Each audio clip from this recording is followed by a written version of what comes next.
Hello and good morning all of you. स्वागत आहे तुमचं मेगाबिट एज्युकेशनच्या यूट्यूब चॅनलवर. तर चला बघूया आजचे वोकॅब्युलरीचे वर्ड्स, त्यांचे सिनोनिम्स, अँटोनिम्स, इंग्लिशमध्ये मिनिंग आणि मराठीमध्ये मिनिंग बघूया. सोबतच वन वर्ड सबस्टिट्यूशन, त्यांचे सुद्धा मराठीमध्ये मिनिंग बघूया आपण.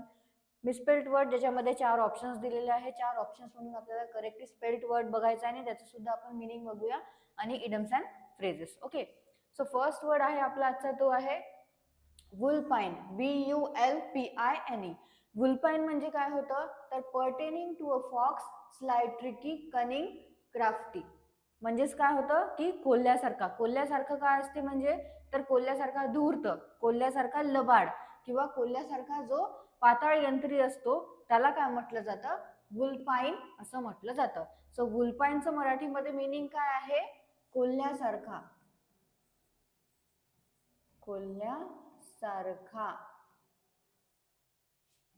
धूर्त, लबाड आणि पाताळ यंत्री. म्हणजेच काय होतं, वुलपाईन म्हणजे pertaining to a fox, sly, tricky, cunning, crafty. म्हणजेच कोल्ह्यासारखा धूर्त, लबाड आणि पाताळ यंत्री. सिनोनिम्स आहेत mean, intent, aim, plan, prepare, fabricate, invent, contrive आणि डिव्हाइस. आणि अँटोनिम्स काय आहेत तर इंजिनियस, आर्टलेस, गुलीलेस आणि इनोसंट. ओके, सो काय आहे परत एकदा बघूया सिनोनिम्स आणि अँटोनिम्स वुलपाईनचे. वुलपाईनचं मिनिंग काय आहे पहिले तर pertaining to a fox, sly, tricky, cunning, crafty. म्हणजे होतं कोल्ह्यासारखा लबाड, धूर्त आणि पाताळ यंत्री. सिनोनिम्स आहेत mean, intent, aim, plan, prepare, fabricate, invent, contrive आणि डिव्हाइस. आणि अँटोनिम्स आहेत इंजिनियस, आर्टलेस, गिलीलेस आणि इनोसंट. ओके, जसं आता सेंटेन्स मध्ये यूज दिलेला आहे वुलपाईनचा, हे तुम्ही एकदा ट्राय करून बघा सेंटेन्स काय मिनिंग होऊ शकतं आणि कसं या सेंटेन्स मध्ये वुलपाईनला यूज करण्यात आलेला आहे. ओके, सो नेक्स्ट बघूया आपण. नेक्स्ट वर्ड आहे ओबिसन्स. OBEISANCE. ओबिसन्स असं याचं प्रोनाउन्सिएशन आहे. सो याचं मिनिंग काय होतं, अ gesture expressing differential respect such as a बो ऑर कर्टसी, डिफरन्शियल रिस्पेक्ट. म्हणजेच काय होतं तर नमन करणे, वंदन करणे, म्हणजेच एक प्रकारची काय करणे, रिस्पेक्ट देणे, आदर व्यक्त करणे, त्याला म्हटलं जातं ओबिसन्स. ओके, सो ओबिसन्स म्हणजे काय होतं मराठीमध्ये, नमन, वंदन,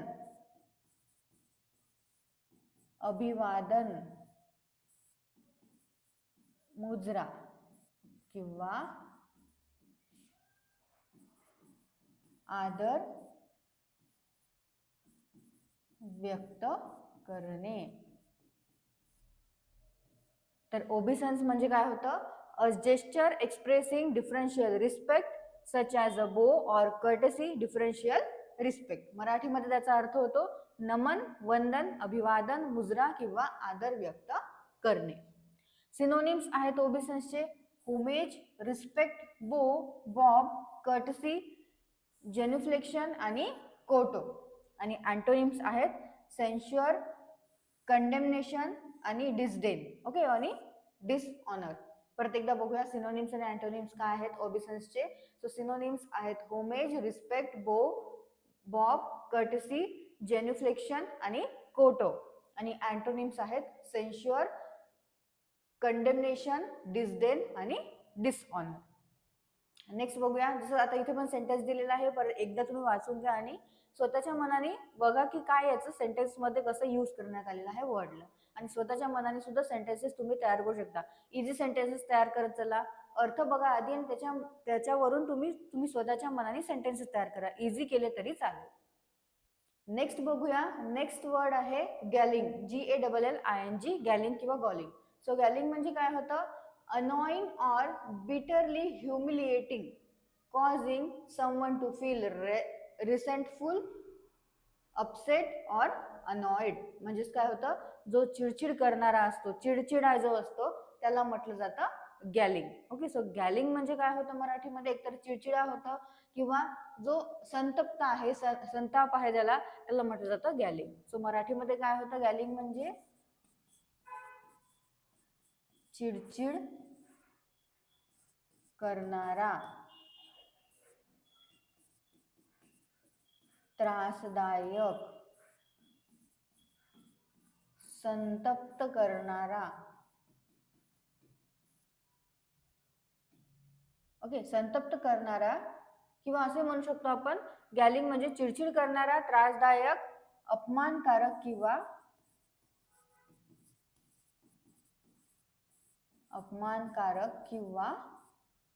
संतप्त करणारा. ओके, सो काय आहे गॅलिंग म्हणजे annoying or bitterly humiliating, causing someone to feel resentful, upset or annoyed. म्हणजेच काय होतं तर चिडचिड करणारा, त्रासदायक, अपमानकारक किंवा संतप्त करणारा, त्याला म्हटलं जातं गॅलिंग. याचे सिनोनिम्स आहेत गॅलिंगचे: ऑफेन्सिव्ह, इन्सल्टिंग, अनॉइंग, इरिटेटिंग, ॲग्रवेटिंग, एक्झॅस्परेटिंग आणि मॅडनिंग. आणि अँटोनिम्स आहेत प्लीजिंग, ॲग्रीएबल, चिअरिंग आणि कम्फर्टिंग. परत एकदा बघूया आपण सिनोनिम्स आणि अँटोनिम्स काय आहेत गॅलिंगचे. सो गॅलिंगचे सिनोनिम्स आहेत ऑफेन्सिव्ह, इन्सल्टिंग, अनॉइंग, इरिटेटिंग, ॲग्रावेटिंग, एक्झॅस्परेटिंग आणि मॅडनिंग. आणि अँटोनिम्स आहेत प्लीजिंग, ॲग्रीएबल, चिअरिंग आणि कम्फर्टिंग. नेक्स्ट बघूया. नेक्स्ट वर्ड आहे अक्लेक्टिक. ECLECTIC याचं प्रोनाउन्सिएशन आहे अक्लेक्टिक. ओके, अक्लेक्टिक मीनिंग आहे अक्लेक्टिकचं डिरायव्हिंग आयडियाज, स्टाईल और taste from a broad and diverse range of sources, selecting a mixture of what appears to be best of various doctrines, methods or styles consisting of many different elements. म्हणजेच काय करणे, विविध स्त्रोत्रातून काही पण एखादी माहिती गोळा करणे, त्याला काय म्हटलं जातं एक्लेक्टिक असं म्हटलं जातं. किंवा कशामध्ये काही चांगलं आहे, जसं आपण जेव्हा अभ्यास करत असतो तेव्हा आपण वेगळ्या वेगळ्या ऑथर्सचे बुक्स आणत असतो लायब्ररीतून. मग काय करतो आपण त्यातले काही काही जे आपल्याला ज्या ऑथरचं आपल्याला चांगलं वाटलं वाचायला त्यातले आपण एक एक सेंटेन्सेस किंवा तो भाग आपण घेतो, निवडतो आणि तोच वाचतो आणि तोच आपण आपल्याला पेपरमध्ये जर लिहायचं असलं तर लिहित असतो. म्हणजेच काय होतं की वेगळ्या वेगळ्या स्त्रोत्रातून वेगळ्या वेगळ्या बुक्समधून ते काही जे चांगले चांगले भाग आहे ते निवडणे, त्याला म्हटलं जातं एक्लेक्टिक. ओके, तर काय होतं मराठीमध्ये याचा अर्थ विविध स्त्रोत्रांमधून निवडलेले, आणखी काय होतं की सर्वसमावेशक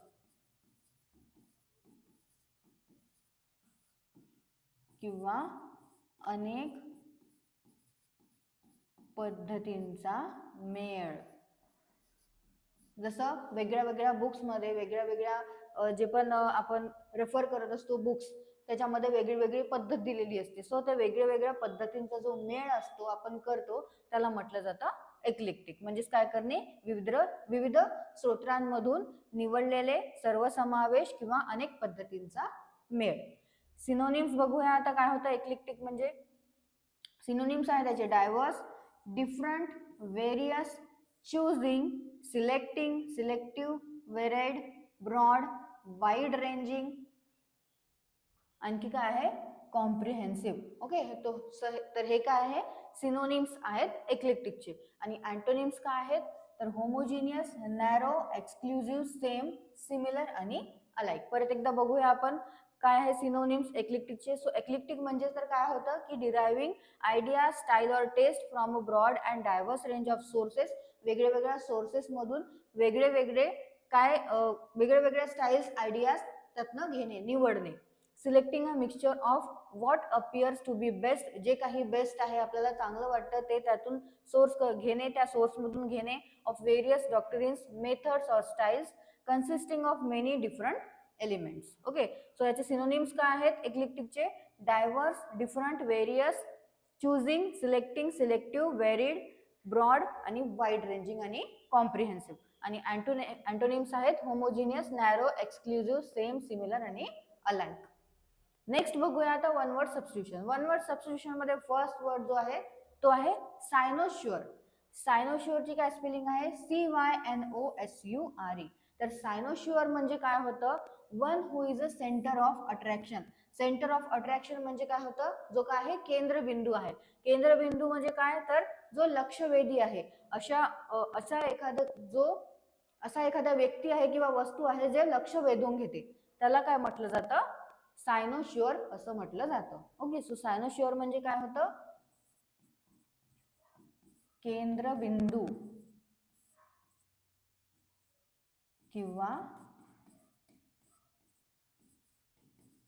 लक्षवेधी. आणखी काय होतं, तर लक्ष वेधून घेणारी व्यक्ती किंवा वस्तू.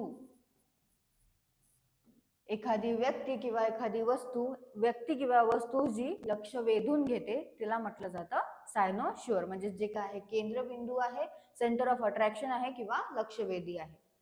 नेक्स्ट वर्ड आहे वॉर्डरोब. सो वॉर्डरोब म्हणजे काय होतं, a large tall cupboard in which clothes may be hung or stored.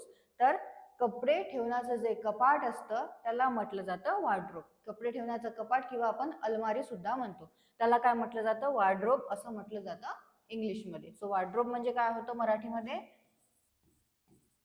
कपड्यांचे कपाट किंवा अलमारी. ओके, सो कपड्यांचे कपाट किंवा अलमारी ह्याला काय म्हटलं जातं इंग्लिशमध्ये, वॉर्डरोब असं म्हटलं जातं. नेक्स्ट आहे मिसस्पेल्ड वर्ड मध्ये फर्स्ट वर्ड आहे डिस्क्विजिशन. डिस्क्विजिशनचं करेक्ट स्पेलिंग आहे ऑप्शन बी, DISQUISITION. आणि डिस्क्विजिशन म्हणजे काय होतं, तर मराठीमध्ये याचा अर्थ होतो प्रबंध, सखोल चर्चा किंवा विस्तृत लेख म्हणजे होतं डिस्क्विजिशन. करेक्ट स्पेलिंग आहे डिस्क्विजिशनची DISQUISITION. आणि मराठीमध्ये याचं मीनिंग होतं प्रबंध, सखोल चर्चा किंवा विस्तृत लेख. नेक्स्ट वर्ड आहे प्रोपिशिएट. प्रोपिशिएटचं करेक्ट स्पेलिंग आहे ऑप्शन डी, PROPITIATE. प्रोपिशिएट म्हणजे काय होतं, तर शांत करणे, शांत करणे किंवा अनुकूल करणे, आराधना करणे,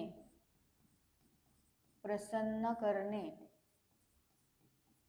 किंवा कृपा मिळवणे. तर प्रोफिशिएटचं करेक्ट स्पेलिंग काय आहे, PROPITIATE. आणि प्रोफिशिएट म्हणजे काय होतं मराठीमध्ये, शांत करणे, अनुकूल करणे, आराधना करणे, प्रसन्न करणे आणि कृपा मिळवणे. नेक्स्ट बघूया. नेक्स्ट आहे इडम्स अँड फ्रेजेस मध्ये first get ducks in a row. Get ducks in a रोचं मीनिंग आहे to take action, to become well organised, prepared and or up to date. म्हणजेच काय, तर एखाद्या कामासाठी चांगली तयारी करून ते सुरुवात करणे, म्हणजे चांगली तयारी करणे, जुळवाजुळव करणे, चांगली जुळवाजुळव करणे, त्याला काय म्हटलं जातं, get ducks in a row. एखादं काम करायचं आपल्याला तर त्याची एकदम भरपूर तयारी करणे, चांगली तयारी करणे, त्याला म्हटलं जातं get ducks in a row. So मराठीमध्ये याचा अर्थ काय होतो, एखाद्या कामासाठी चांगली तयारी करणे किंवा गोष्टींची नीट